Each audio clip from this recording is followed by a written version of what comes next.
Welcome to the Deconstructionist Deep Dive, the podcast that doesn't just accept the story. We break it We examine the pieces. and expose the machinery inside. Let's dive in.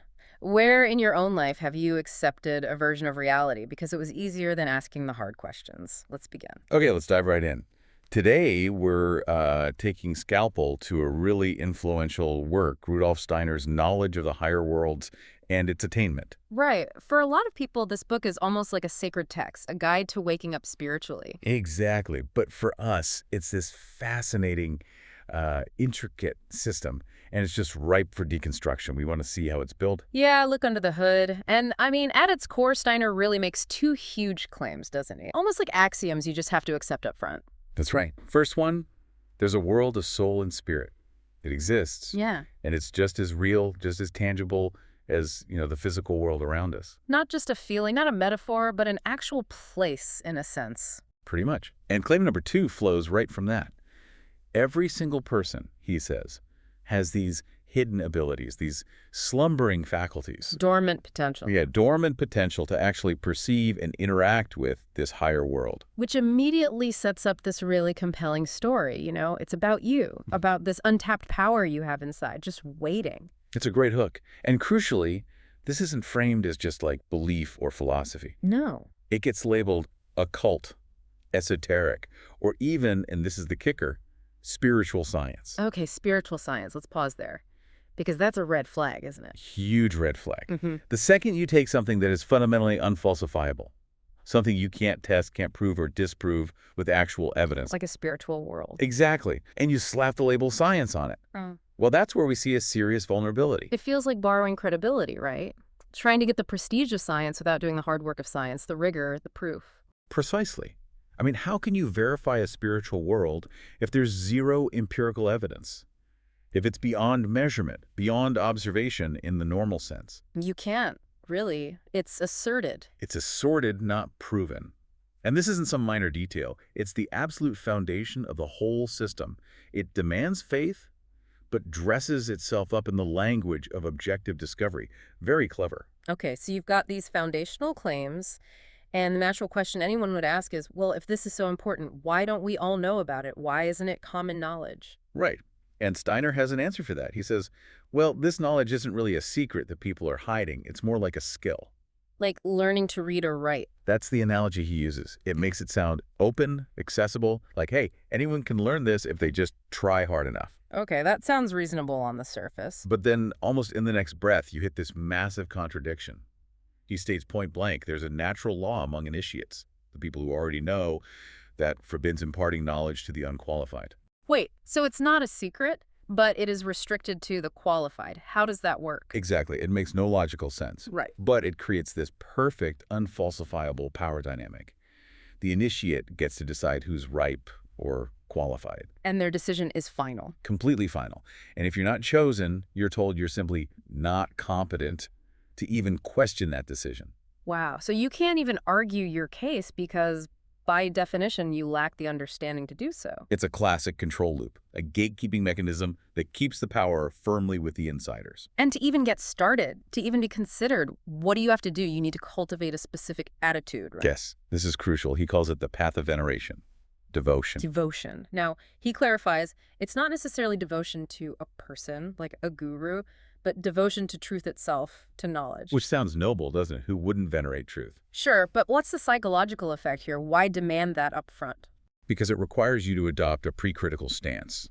You basically switch off your skepticism, your natural tendency to question, before you even begin. So it discourages doubt about the teacher, the teachings. Everything. It greases the wheels for acceptance. Yeah. If you're already in a state of veneration, you're much less likely to challenge what you're told. It bypasses that critical filter we all have. And this whole setup is reinforced by a particular narrative, isn't it? A story about something we've lost. Yes, the narrative of loss. Steiner claims that our modern critical civilization, basically the way we think now, rationally, skeptically, has actually caused us to lose this connection to higher knowledge. So our modern way of thinking, the Enlightenment values of reason and evidence, that's presented as the problem. Exactly. And this path, his specific esoteric path, is presented as the only way back, the sole solution to this supposed decay. It's a classic setup. A romanticized, spiritually pure past versus a fallen, critical present. A false dichotomy. Absolutely. It's designed to make you feel lacking, to make you feel like you've lost something essential because of your modern mindset, and then offer itself as the unique path to recovering it. Okay, so let's say you buy into the axioms, you adopt the veneration, you accept the narrative of loss. What happens next? What's the actual process? You begin the transformational process, and Mhm. it's active. You're meant to consciously build this inner life of devotion, think spiritual thoughts, cultivate certain feelings. Like what? Well, things like learning to distinguish the essential from the non-essential. Finding this deep inner tranquility, it's about quieting the noise. Mental decluttering, kind of. Yeah, and also learning to judge your own actions with total impartiality, like Yeah. you're observing someone else. Okay, and the goal of all this? The goal is the emergence of what he calls a higher man within you. And the main tool for this, meditation. But not just any meditation. No, specifically the silent, focused contemplation of prescribed spiritual thoughts or symbols. Mhm. That's presented as the key to unlocking this super-sensible knowledge. It sounds very disciplined, very structured. It is. And these practices are said to lead you through specific stages of initiation. He names them. Preparation, then enlightenment, then full initiation. Right. And this is where the language gets, well, interesting. You can say that. This is where the jargon really ramps up. In the preparation stage, for example, you're told you're cultivating feelings, feelings towards plants growing, stones existing, even sounds, in order to develop these spiritual senses. Spiritual senses, what are those supposed to be? He calls them lotus flowers or chakras. These are described as actual, albeit non-physical, organs, energy centers. Like spiritual anatomy. Pretty much. Organs that supposedly start to bloom within you and allow you to perceive these higher worlds. Then, in enlightenment, you do exercises like comparing a stone, a plant, an animal in your mind Okay. to develop spiritual light. This light is what supposedly illuminates those higher realities for your newly developed spiritual senses. Okay. Lotus flowers, spiritual light. This sounds very technical, very specific. But what's really going on here? What's the vulnerability?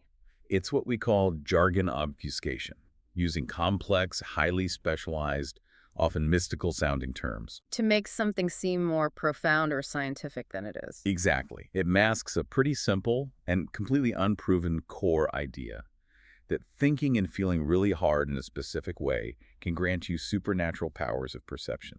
It sounds deep, but there's no way to check if these organs are actually developing or if this light is real. None whatsoever. Yeah. You're just asked to believe it's happening because the system says it is.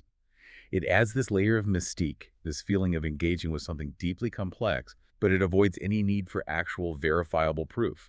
If you don't get it, well, maybe your lotus flowers just haven't bloomed yet. Right. It puts the burden of proof entirely on the student's internal subjective experience. Which is inherently unverifiable to anyone else. So after preparation and enlightenment comes initiation. What does that involve? Does the jargon continue? Oh, it gets even more dramatic. The path culminates in these intense tests. Tests of self-mastery, control over your thoughts and feelings. You need to develop courage, fearlessness, presence of mind. Sounds like trials from mythology. It has that feel. You supposedly experience things called the draft of forgetfulness and the draft of remembrance, these altered states of consciousness. Okay. But the real showstopper is meeting the guardian of the threshold. Guardian? What is that? It's described as this spectral figure. But crucially, it's not some external demon. It's supposedly formed from your own past actions, your flaws, your unresolved karma, all your baggage, basically, made visible. Wow. That sounds terrifying. It's meant to be. It forces you right then and there to confront everything you've done wrong, everything negative in your character, and take absolute responsibility for transforming it. That's a powerful psychological image. But if it's presented as a literal encounter, Then it becomes a very potent mechanism for control. It's psychological projection combined with fear. Your own inner flaws are turned into this external monster you have to face and overcome according to the system's rules. and the fear and guilt associated with that would be immense motivators for compliance, wouldn't they? Absolutely. It taps right into our deepest anxieties about our past, our imperfections, our desire for redemption. It ensures moral conformity within the system's definition of morality. You have to change or you can't pass this terrifying guardian that is essentially yourself. Making the system's demands feel like your own internal imperative. Precisely. But it doesn't stop there. There's another one. Another guardian. A greater guardian, even more imposing. This one appears later and basically blocks your entry into the really high spiritual realms. And what's the condition for passing this one? You have to dedicate yourself and all the powers you've supposedly gained, not just to your own enlightenment, but to the liberation and evolution of all humanity. Whoa, so total selflessness is demanded. Utterly. And this is where we see the ultimate coercion. The implied threat is enormous. What's the threat? If you refuse, if you hold on to any selfishness, you're barred from the white path, the true path of spiritual progress. You get left behind by evolution itself. Cosmic failure. That's intense. It essentially forces you into service for the system's goals. It's a brilliant move, structurally. It ensures a committed workforce for whatever the spiritual hierarchy deems important, framing it not as a choice, but as a cosmic necessity for your own soul's survival. Your personal journey becomes entirely secondary to the group's mission. Okay, so let's step back and look at the whole structure we've deconstructed. What have we found? We started with these core axioms.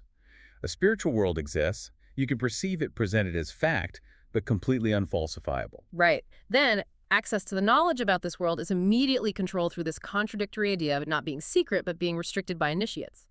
Sets up a power hierarchy. Then comes the demand for veneration. Switch off your critical thinking before you begin. Accept the narrative that modern thought is flawed, and this is the only solution.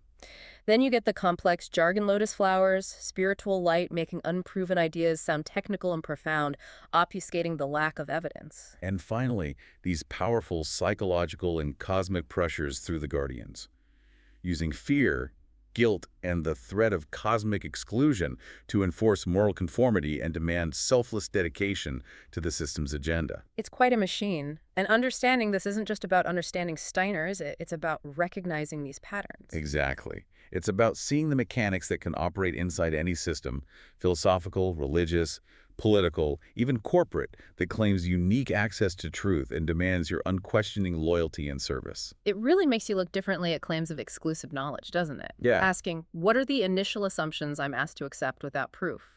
How is access controlled? Is critical thinking encouraged or discouraged? Is there jargon that obscures rather than clarifies? Are there psychological pressures, subtle or overt, being used to ensure compliance? Understanding these mechanics gives you the tools, hopefully, to tell the difference between genuine open exploration and a system that might be designed more for control. To see past the appealing narrative and examine the machinery underneath. And that's our deep dive for this week. Remember, the most dangerous illusion is the one you don't know you're in. But now you know. So here's our question for you. Where will you see this exact deception playing out in the next 24 hours? In the news, in an ad, in a political speech, in a corporate mission statement? Let us know in the comments. Question the narrative. Deconstruct the dogma. See the system. We'll see you next time. Stay skeptical. Thank you for joining us.